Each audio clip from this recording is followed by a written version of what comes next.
Hello mga sisi!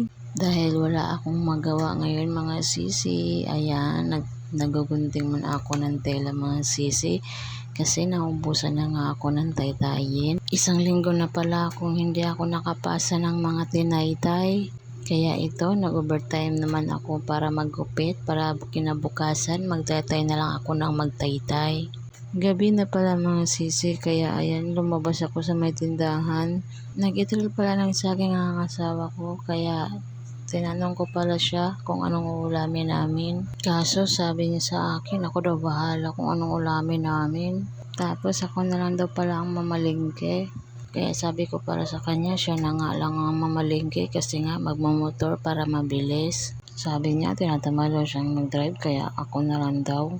Kung marunong lang talaga ako mag-drive sa motor niya, ako na lang talaga magdadrive sa motor niya. Kaso lang, hindi naman talaga ako marunong. Walang magawa ang person, kaya ayan, for the lakad ang person.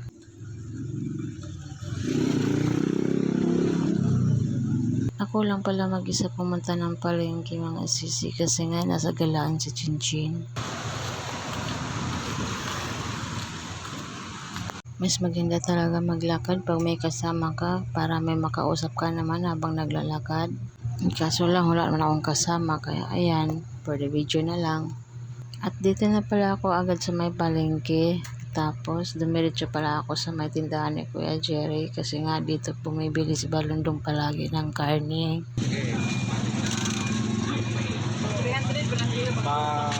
Pakpak ng manok at liig pala ng manok ang nabili ko mga sisi. Kaya pinagkukuha pala ni Kuya Jerry ang mga pakpak sa manok. Ang kagandahan nga lang pala dito, hindi siya frozen. Yung iba kasi frozen na.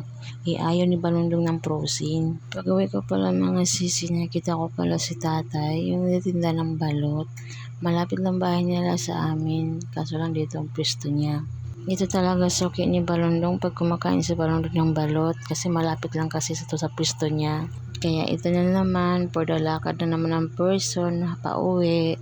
Habang naglalakad pala ako, naalala ko pala si Jacob, wala siyang kakainin pagdating ko. Kaya ayan, binilan ko pala siya ng ham and cheese daw ang laman nito. Kaso hindi ko man alam kung ang pangalan nito.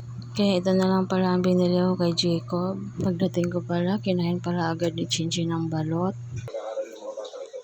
Nabanggit sa pagdinig at ilang paglabag ng mga rider na lumahok sa aktibidad. Matakaw talaga yan si Chinchin sa balot. Gusto pa nga niya, dalawa daw sa kanya. Kaso sinabi ko, hindi pwede. Kasi nga diba, nakaka-high blood ang balot. Ang arti-arti pa naman ito kumain ng balot. At ito na pala ulam namin mga sisi, peritong manok. Paano ba yan? Bukas ulit.